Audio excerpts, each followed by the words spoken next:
business for over 40 years, and the greatest part of my life was being part of this great WWE, guys. You know, I've had all kind of tag team partners over the years, but you, the fans, have been my greatest tag team partner because you guys have stuck with me through thick and thin, fans. You know, I've got a new tag team partner right now. I got Hulk Hogan's Real American Beer that I've teamed up. And in the past, I've had a whole bunch of partners down the line. I've had incredible partners like, the Macho Man Randy Savage. I've had giant-sized partners like Andre the Giant. But the greatest partner that the WWE has ever had is the fact tonight we're making history, and the WWE is tag teamed up with Netflix, the greatest tag team partner of all time. So what you gonna do when the WWE Netflix runs wild on you, maniacs? Here's the situation with me and Hulk Hogan. It's just, we've been acquaintances at best. Never been best friends, never been friends, just a business type thing on the television. But sometimes what goes on behind the scenes is stronger than the soap opera on the video scope. And that's what happened with me and Hulk Hogan. Rest his soul, the Macho Man Randy Savage spoke on it, and his analysis is quite telling in an interview captured by James M. Thomas years ago. And by the way, it wasn't just them. Mick Foley dished on Hogan. So did The Undertaker, Sid Vicious, The Ultimate Warrior, Bret Hitman Hart, to name a few. But back to Savage. And he disrespected me and my family through the media waves, you know? Yeah. Instead of you having a problem with me, you call me to the side, man to man. We talk about it. We agree to disagree. We have a fight. We have an adult beverage, whatever. Right. Man to man. That's how men do. Mano y mano. Okay. That's how we do. That's not the way he does it. Yeah. He's a wuss. You see what I'm saying? He goes on the airwaves and he disrespects me. He gives me a shot over the radio, gives me a shot over the TV, he gives me a shot over the internet, here and there, but nothing face to face. Nothing face to face. Nothing face to face. There's more to the story, as Savage would explain. And hey, just a quick break in the action. You should go subscribe to my new show, The Rick Strom Show. I'm going to be interviewing people from sports, music, journalists, authors, sports doctors. It's going to be fantastic. Please go subscribe. Thank you. So I challenged them 2 years ago to all the money, all the proceeds, all the pay-per-view revenue, all the merchandising. You know what I'm talking about, Gorgeous George? Right, everything going to the charity, the Children's Hospital. What's wrong with that? What's wrong with the Children's Hospital? What's wrong with supporting the Children's Hospital? He's done well in this business. I've done well in this business. I'm talking about giving back. And then calling him in the ring, and we have the first real fight in professional wrestling. What's wrong with that, Hulk Hogan? What's wrong with that, you coward? Let's pause here. The reports would read as follows. In December of 2001, Macho Man Randy Savage was in the news. He would challenge Hulk Hogan to a charity boxing match to benefit a children's hospital in Florida, St. Petersburg to be exact. They had a dysfunctional relationship, though at first it was not dysfunctional at all. Randy would evidently never forgive Hulk Hogan for allegedly helping, along with his then wife Linda, to harbor Savage's ex-wife Elizabeth Hulett, or aka Miss Elizabeth, when she left him many years ago. And by the way, they had allegedly set this up, at least spoken with different networks, HBO, Showtime, about doing a pay-per-view, though many felt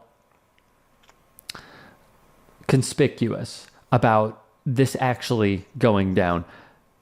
On another note, many wrestlers did donate money to Macho Man's cause. So there is that. Though Savage, of course, was not alone in his criticisms. And that's really one part of the problem that Terry has. He never had room in his heart or mind to believe that people were fans of the other characters, other than Hulk Hogan. I know you. And you know I know you. You know that I know the real you.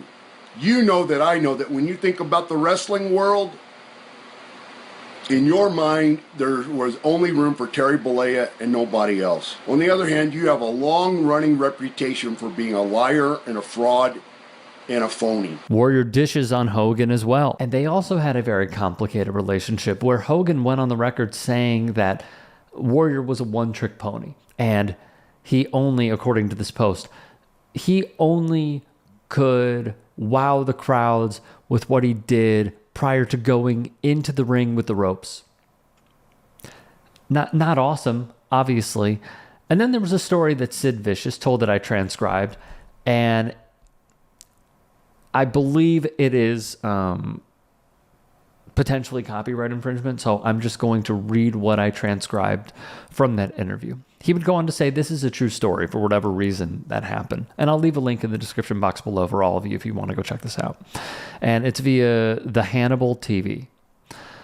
One reason it all went down the way it did, he says, was Hogan's run was over, and it wasn't that I was any better than him. It's just I was a new face then. Vicious would go on to say, you know what? Actually, I am and was better than him.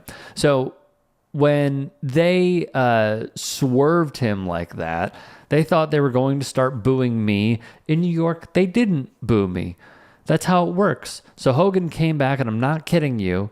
I'm not trying to be mean to him or anyone. He is putting on his quote like a woman, and he's screaming in the back going, Vince, you MFer. Like Vince planned for him to get booed. And so this and that, and I just went into Vince's office. I said, this is Vicious telling the story. Vince, I can't work in a place where a grown man acts like this. So I had my hand to Vince. I said, I'm going home. I'm done. I said, because everything you told me has been a lie. Not a lie, just hasn't come true. And I've lost a lot of money being here, so I'm letting you know I am done. Pro Wrestling Inc. This occurred in 1992 after the Royal Rumble. Sid would go on to say, that time wasn't any fun. But I think there's a theme here for many people to lead as a main takeaway, and it is this. Hulk Hogan wanted professional wrestling to be about him, according to his competitors / co-workers, who were also big names at the time. And it seems clear even now that the diehards who pay attention to this stuff and have seen this stuff throughout the years booed Hulk Hogan, whether it was in person in LA in their Netflix debut when Hogan announced that he was partnering with the WWE for real American beer. And as we've covered previously, check it out on demand, there are some suspicious people who have shown up to those promotions that they have put on throughout the country, and even some comedians named Robbie Roadsteamer, who you should check out as well on demand. But the diehards know all of this because they keep tabs. They pay attention to this stuff. And to couple that with what Mark Henry said, how after the N-word tape and lawsuit came out, he reached out to Hogan to try and just help him rehabilitate himself. He wanted no part of it, didn't do any of the work. When it comes to him using a racial slur multiple times, as we learned in the Gawker lawsuit, to him backstabbing Jesse the Body Ventura, who says, I thought Hogan was a friend, in a Graham Bensinger interview because Ventura tried to unionize the fighters and Hogan ratted him out to Vince, and much, much more. It shows that there is just a theme here, a constant throughout time since Hulk Hogan has been in professional wrestling, and it is that he is just a bad guy. He's not a heel, per se. He's just a bad human being. And he doesn't care about anybody but himself. If you can and are willing, please become a paid member here at TYT Sports. And or go to tyt.com/join. In addition, you can follow me on Twitter, Instagram, and TikTok. Appreciate it. Have a great day.